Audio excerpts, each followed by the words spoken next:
If you're a Cleveland Browns fan looking for a break from the emotional roller coaster that is the price we pay from loving then hating our Browns, then a big welcome to Cleveland Browns Anonymous, a group therapy podcast to help you survive the season. So let's start our meeting. Okay, hi everybody. Mike and Brook. And I remember a long time ago when the Cleveland Orchestra hired Christoph von Docknemy, WCOV, this is like late 70s, says, we have a conductor. And I feel I've had that blast from the past. We have a head coach. So Brook, let's do a deep dive. I'll first add my 2 cents, which is the more I read about it, the more I like this pick. So you go first. I think first reaction, I was pretty pissed. And then the more, I have sports radio on when I'm working, listen to podcasts when I'm driving or working out. The more I kind of thought about it, listened to it, I woke up today thinking, I think they made the right call. I am, looking back at it now, I am glad that they didn't hire that young kid from the Rams. I mean, he's never called plays, so. Never called plays. Jimmy Haslam probably was like, I'm not risking another debacle on a 30, he's probably like my age, some young guy who's never called plays. 35. Well, he had a paper out, though. Right? And, he did a lawn cutting business, college. Probably wash cars and make some side money. But, and just, with Schwartz, it's like, they probably talked to him and they probably just didn't like what he had to say. I think, I go back to what the Baltimore Ravens owner said when they fired John Harbaugh. The reporter asked him, so is Lamar going to have input on your next head coach? And he was like, I'm not letting a player decide who my next head coach is. Thank you. So for these defensive guys who were pounding the table for Schwartz, I'm sorry, you don't really have a say in who the next head coach is. So I think with Monken, out of all the remaining options, and there were, I think, 3, I think he checked off the most boxes. He's older. He's been around college. He's been around pros. He's called plays. He's had a lot of success with the Ravens. And I think people don't forget, the Ravens wanted to draft Shedeur. Yeah. But Shedeur told them, hey, I want to start. I don't want to sit. You have a guy. Right. I don't want to sit and be a backup.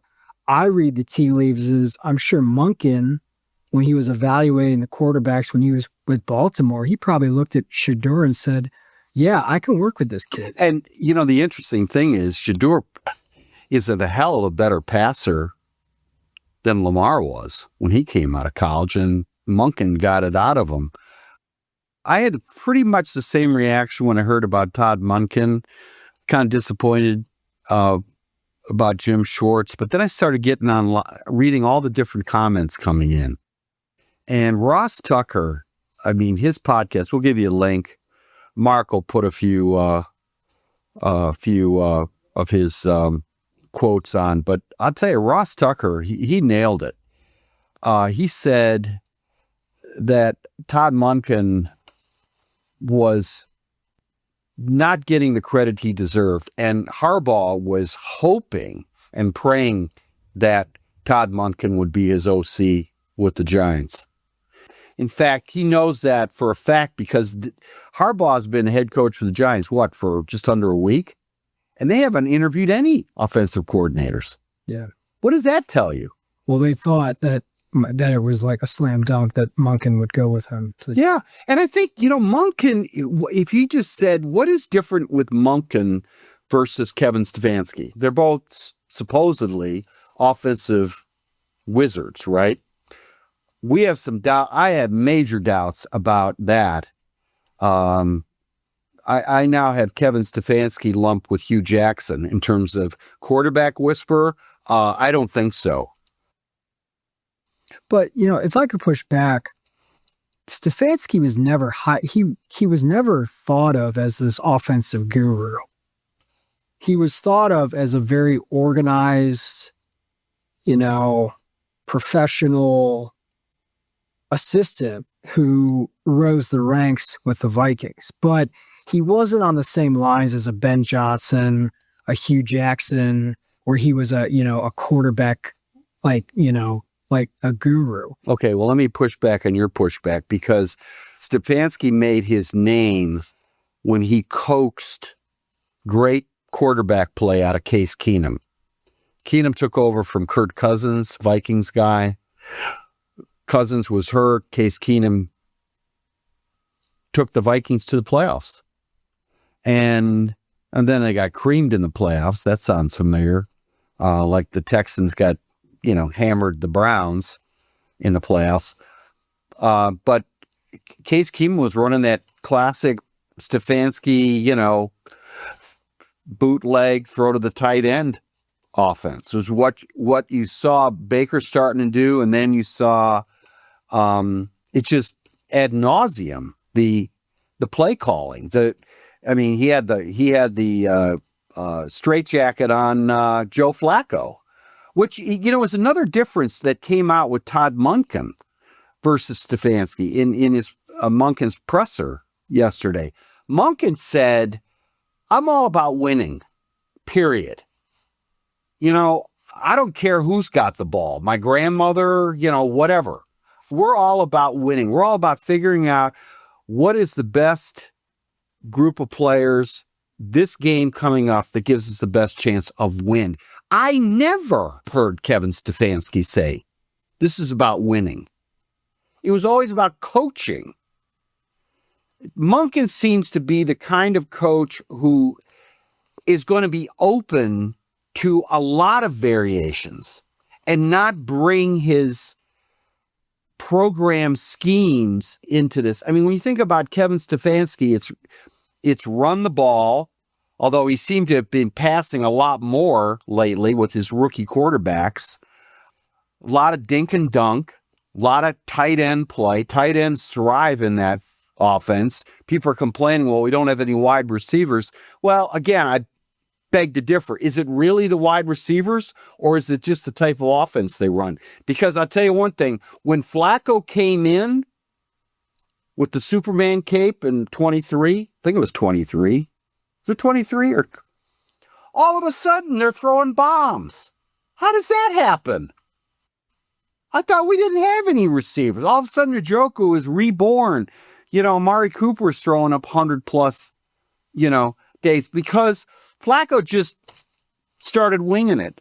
It wasn't because Stefanski told Flacco to wing it. You never saw Baker throw bombs. You never saw them really just air it out. And I think that was Stefanski locked into his schemes and not open to change. And then, getting back to Harbaugh, who's the coach that's watching Lamar sleep in team meetings this past year? Because Lamar's playing video games.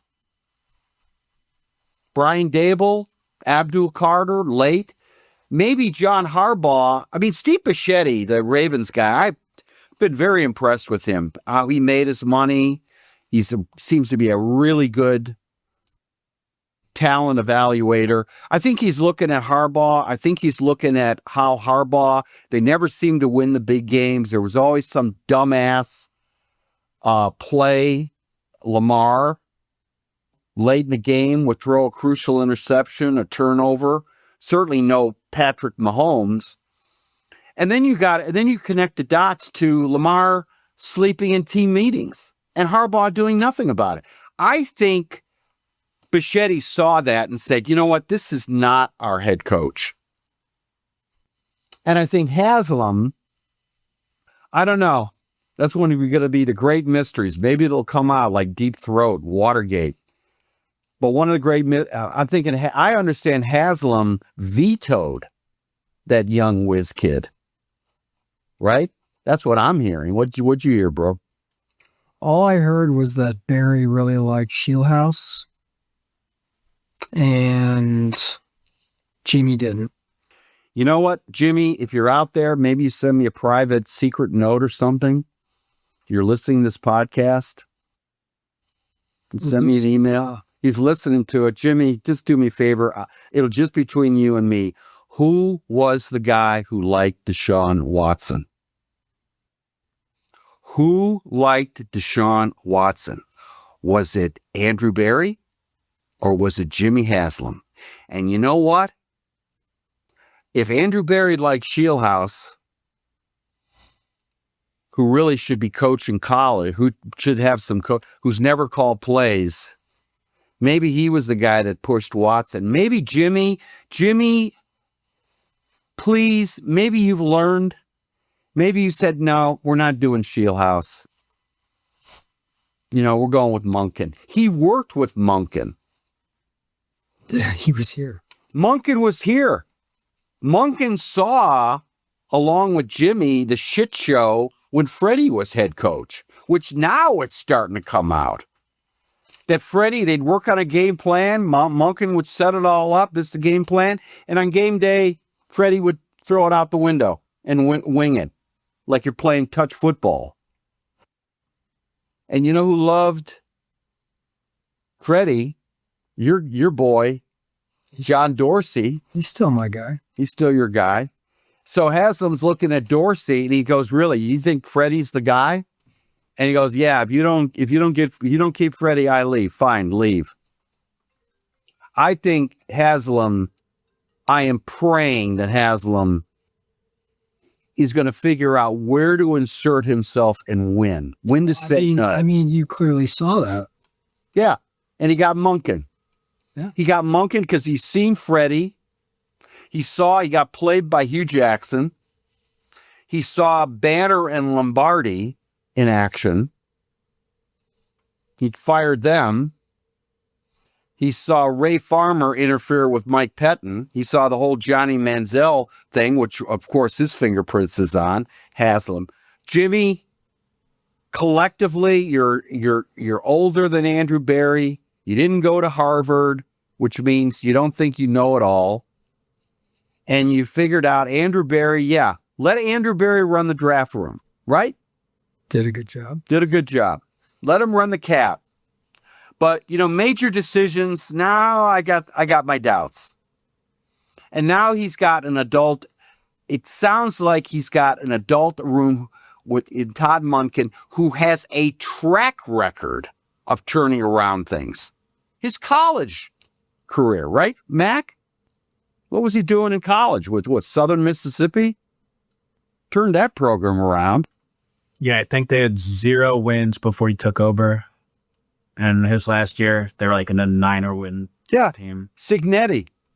Could be a Signetti. You know what? Hey, Browns Nation, this could be a variation of a Kurt Signetti. A guy who's going to get in people's faces, who's going to demand some accountability. That doesn't sound like Kevin Stefanski. Go ahead, Brook. Well, I don't hate the hire. I think out of all the options, and it was 3, he was the best option, Monken. I wonder, though, if there's something to be said about, there were a handful of candidates who dropped out.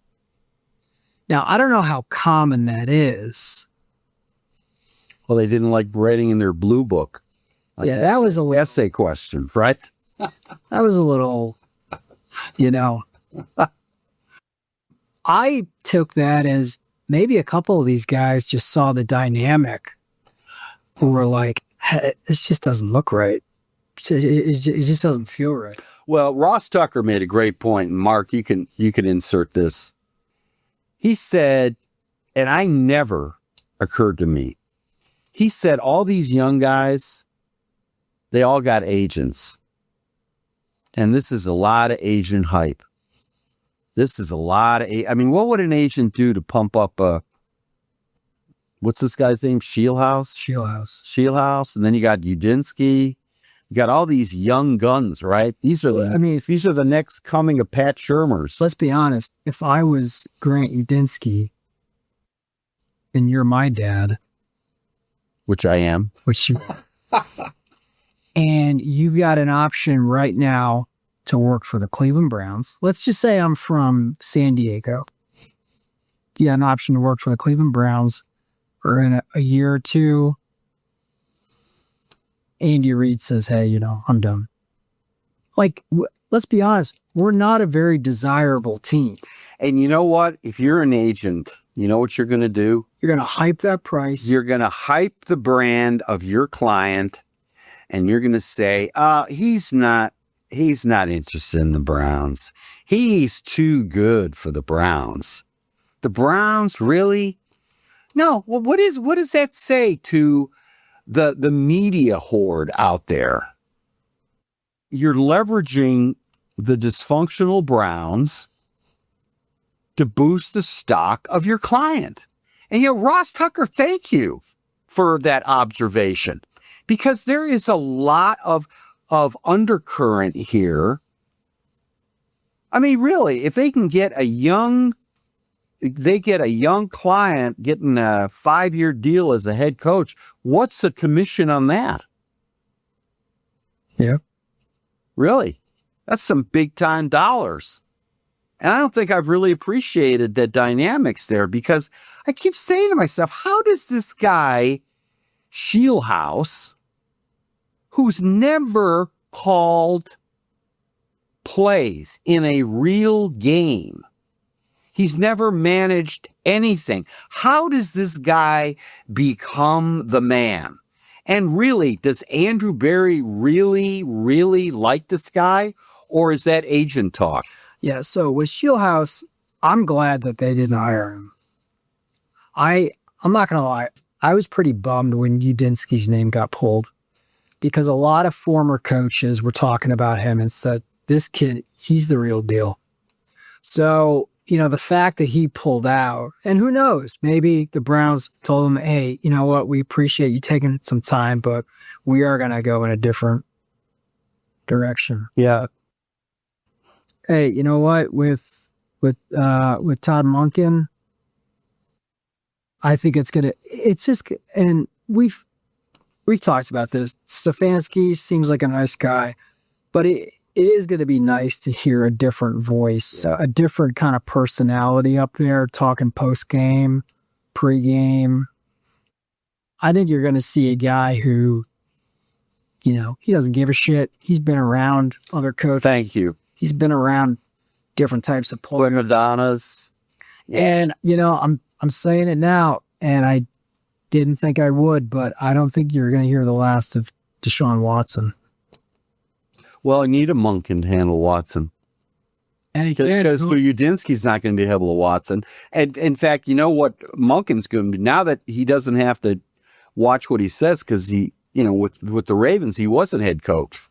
But I bet anything, if Todd, if you're listening to this out there, or Jimmy, what would you do if somebody was sleeping, a team leader was sleeping in your meetings? I know Tom Brady wasn't sleeping in the Patriots meetings. He was setting an example. The team leaders, the Magic Johnsons, the Larry Birds, Michael Jordan, they set the tone. Lamar Jackson sleeping in the meetings? That is bullshit. And Harbaugh should have called him out on that. Not Monken. So I'm sure Deshaun Watson is going to sit down with Todd Monken and said, you know what? Listen, you keep playing the way you're playing. No, you're backup. Get the Josh McCown officially approved visor and a clipboard, because that's what you're doing. That's what you're doing. And, if you want to be a great coach like a Bill Belichick, you got to sit down Drew Bledsoe and promote Tom Brady. That was the making of Belichick. Belichick didn't win shit after Brady left. So you need a great head coach who's got a great quarterback. Now, that is a chicken and the egg dynamic, I believe. I think Shador and Primetime are so happy that Monken is the head coach. Oh, yeah. And Ross Tucker made another great point. And Mark, you can pick this up. He said in his podcast, he said he's so happy that the Browns stuck to their process. Didn't follow the siren song from the agents. Didn't follow the pack media. Tuned out the, quote, dysfunction of the Browns process, with the term papers and the essays and stuff like that, and grabbed a guy nobody was hyping as head coach. I feel like for Browns fans, it's probably a letdown because they probably would have rather had John Harbaugh or maybe even Jesse Minter, who seems to be, the hottest shot, I guess, of the coordinators. Let me throw another name at you. What about Sean McDermott? Yes, we've been discussing it. Yeah. Mm-hmm. Yes, please. Well, yeah, why would you not talk to Sean? Like, Sean McDermott, okay, the book on him is he's a good coach, and they had a lot of success, but he got fired because they couldn't get over the hump. I mean, the Browns are just trying to get to the hump, when he took over in Buffalo, they hadn't made the playoffs in 17 years? Something like that? 99 to 2017? Something like that. 18 years maybe? I feel like on some level, he's the perfect guy to bring in. He sure as heck is worth a conversation. And so I would definitely talk with him. I think Schwartz would do a good job. I'm not one of those guys that thinks just because it didn't work out one place that they shouldn't get another chance somewhere else.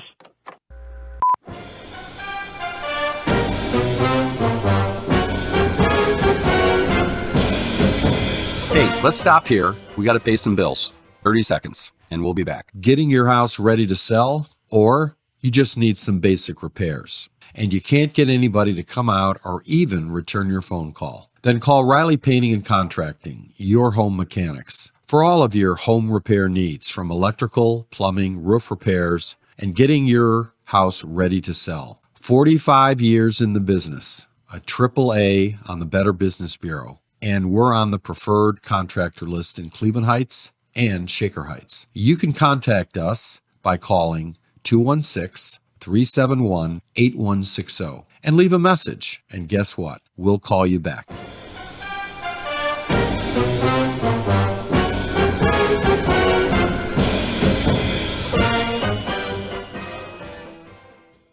No, I remember when they said we're interviewing Todd Monken, I was like, what? No chance. And the easiest answer is to just promote Jim Schwartz. Right. And they probably didn't like what he had to say in the interview process. So, and who knows? Andrew Berry, he could have liked Monken the whole time. Yeah. Maybe he's doing a head fake here. We don't know. Maybe he's doing blowing smoke like he did. Maybe I should give some props to Andrew Berry. Again, Jimmy, please send me that secret email. Did Andrew Berry really like Todd Monken? It's just between you and me. I'm not going to, on the souls of my grandchildren, I'm not going to. Well, I think he clearly liked him because he got a second interview. Right. Well, maybe Jimmy told Andrew, get a second interview here. But okay, so look what Andrew Berry did this past draft. He's Travis Hunter. He is the man. No fucking way. We are not. This is a once in a lifetime thing. All he's doing is jacking that price up. were traveling. And then Jacksonville comes along.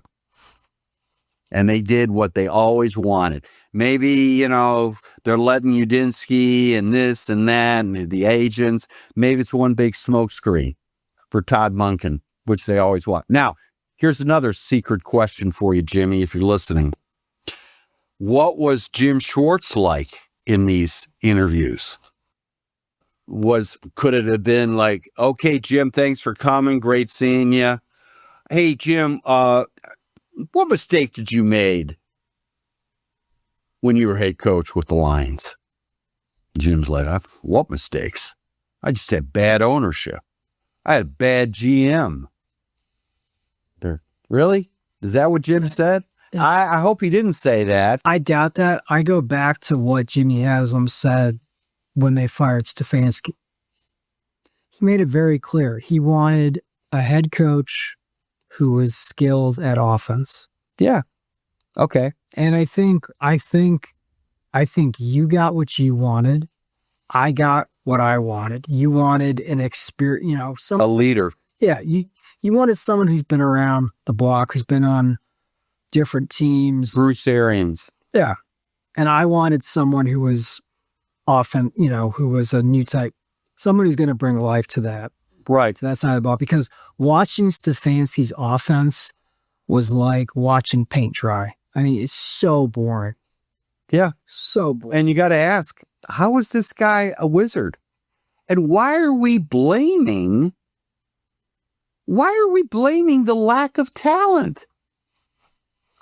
I mean, okay, hey, I know I'm not a head coach. I know I have, besides just being a devoted fan of the Browns for, 65 years. Okay, but I'm thinking to myself, listen, can we just throw some long passes if they got 8 people in the box? I mean, really? Okay, so we throw an interception. Okay, it's a 50-yard interception, right? It's like a punt. Or we could get a pass interference. The guy could fall down. Our receiver could be open. They just wouldn't do it because they were just their mentality was so narrow. I think, though, if you look at this team and you look at who's in the Super Bowl, you got the Seahawks, got the Patriots, 2 totally different teams. Patriots, young, hotshot quarterback, number 3 pick. Great coach. Yeah, they got some skilled guys, but it's smart coaching and it's a good quarterback. Right. That's one team. You got the Seahawks. You got Sam frickin' Darnold, who was bounced around team to team, but they got that wide receiver, Jackson Smith-Njigba from Ohio State, who is a superstar. And they have a defense that's great. So there is not one model to follow. I think you look at your team. I think if you're Todd Monken, like if you're me and I'm looking at this team, it's what does this team need? This team does not need another defensive end. This team needs wide receivers and offensive line. Yeah. And we got 10 picks. They got a great tight end. They picked defense. Up Monken right away, made a call to his O-line coach. Yeah. They got the Ravens O-line coach. Great running backs. This quarterback class is not great. I mean, honestly, I would go in the draft wide receiver, offensive line, wide receiver, offensive line. I would just stockpile and just be like, you know what? We're going to get the best players available in those 2 spots. They might go into free agency and get a wide receiver. I don't care. I could see that happen. Oh, sure, yeah. I could see that happen, and I could see them look. And this is where this draft coming up is going to be one of the most impactful drafts of all time. Going back to Jimmy, you got another opportunity here. You had it when we had 2 number 1s, right? And we absolutely blew that. We picked Manziel and we picked Gilbert. And within 1 year, they were out of football. Well, and the next year, people forget about that. Wasn't it Danny Shelton and Cam Irving? Yeah. Okay. Those 2 drafts killed this team. Yeah. It put us back so far. Right. And Sashi Brown came in and was like, looking at what the Sixers did in basketball and be like, I'm sorry, we have to tank. We need as many high draft picks. And then Haslam picked a football guy in John Dorsey, got Baker, got Denzel, got Nick Chubb. Got Miles. Miles came in. Well, Miles was the year number one. He was part of that process. Yeah, no, but I mean, I don't think there's clearly not one way to win in this league. I think you need to, if you get your coach right and if you get your quarterback right, you're pretty good. Well, the Browns had the opportunity to get, and their report said, take Sean McGregor. Who's Sean McGregor? McDermott? I'm sorry, Sean McDermott. Take Sean, and Jimmy and D took Hugh Jackson, right?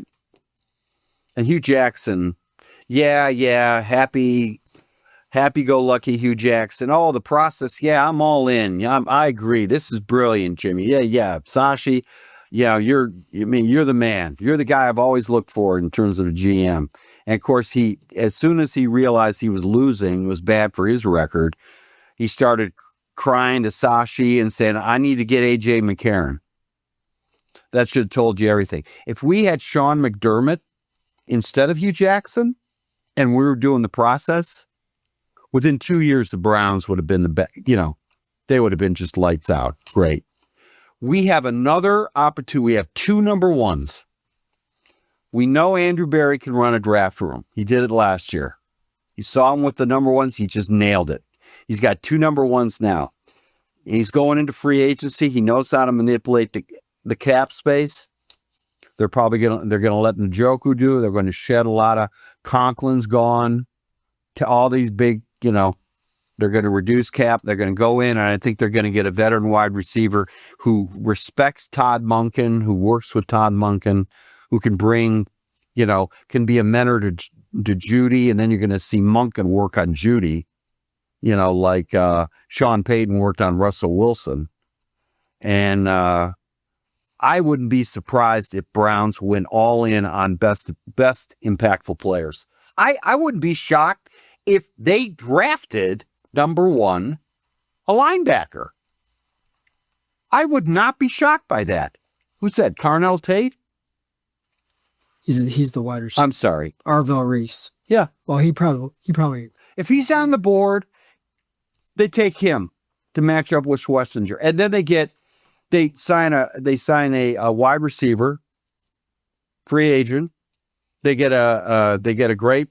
They look at their line. They say, who could we get in the first, second, third rounds? I think you follow what the Lions did. You build it out. Your defensive line is great. Your offensive line is going to need a lot of work. Yeah. No, I would honestly be fine if they go tackle. Yeah. Well, like I said in an earlier podcast, Bill Walsh, he took 3 defensive backs in one of the great drafts he had of all time. And I think it was like 1981 or 1980, 79, 80, when the 49ers really became a dynasty. Ronnie Lott, Hall of Famer, number 1 pick. Then he picked Carlton Williamson or something, another guy. They had 3 defensive backs. That was their big hole. So you know what? I'm fine. 2 great linemen, sign a free agent. I think you can get really good linemen in the second and third rounds. You're not going to get a Joe Thomas. I get that. So. You got Joel Bitonio the second round. Yeah, that's true. And he's going to be, he's been an all-pro. Mac, do we have 2 twos? No, we have 1 2. I think we only have 1. I know we got 10 picks, right? Do we have 2 threes?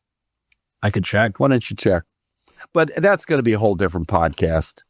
Right now, we're talking Todd Monken.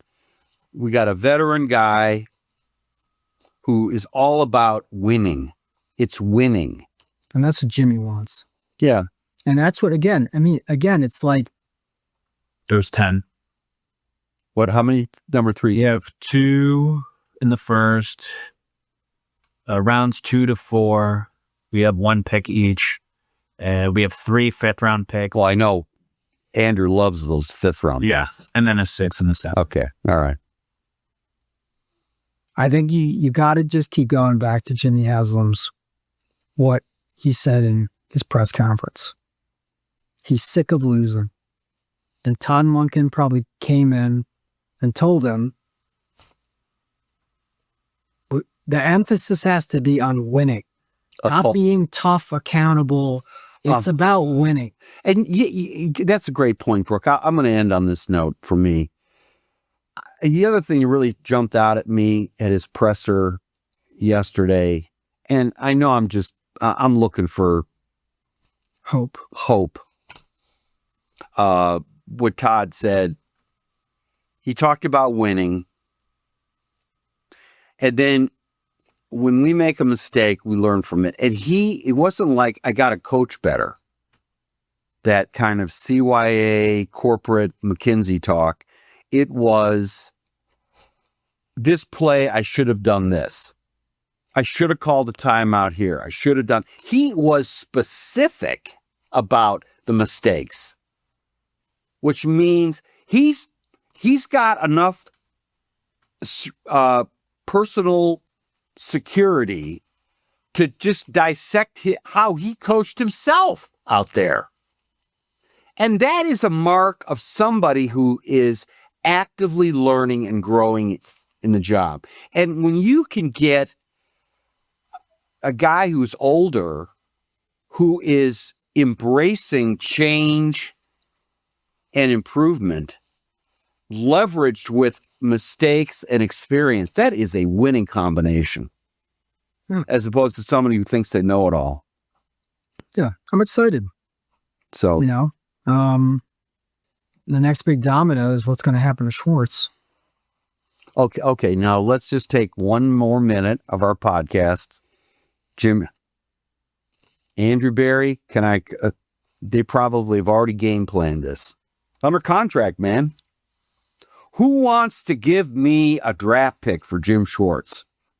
Another 5th. Number 2. No, don't give me that 5th rounder. That's not going to cut it. Don't go for that, Andrew. We're not going for a 5th round. We're going for number 2. I mean, come on, Jim Schwartz. It's Jim fucking Schwartz here, right? I listened to, I forget who it was, but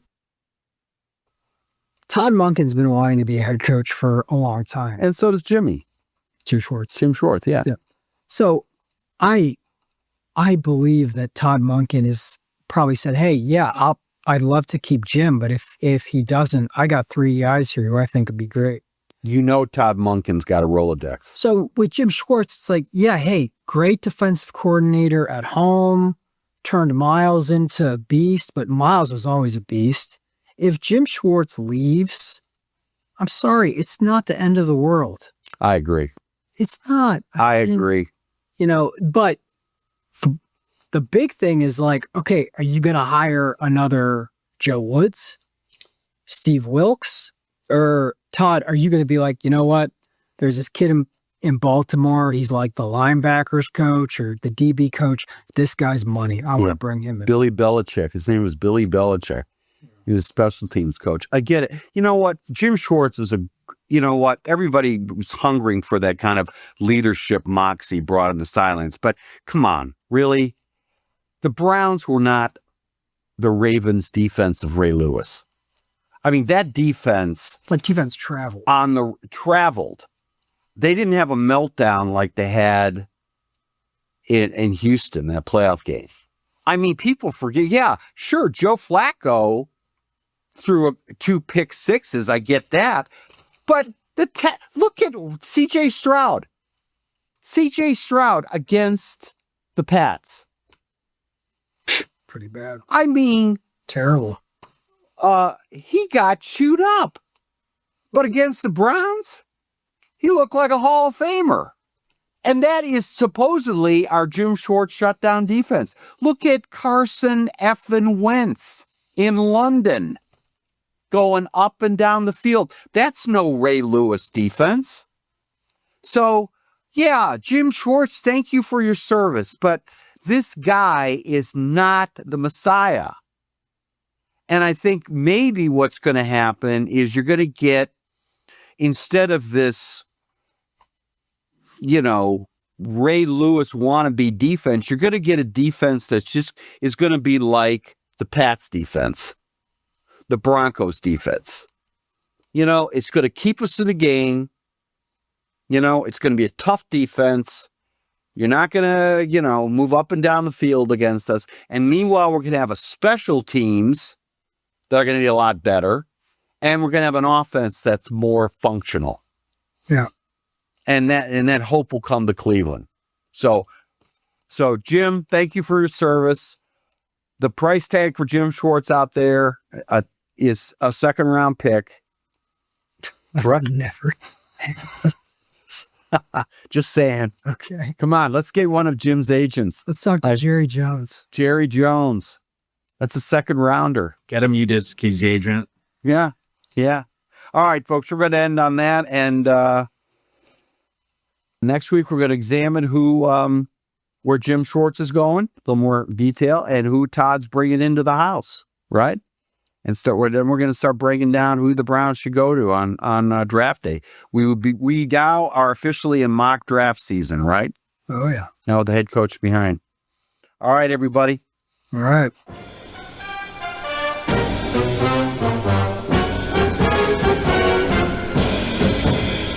Thank you for listening to the Cleveland Browns Anonymous podcast with Mike Riley.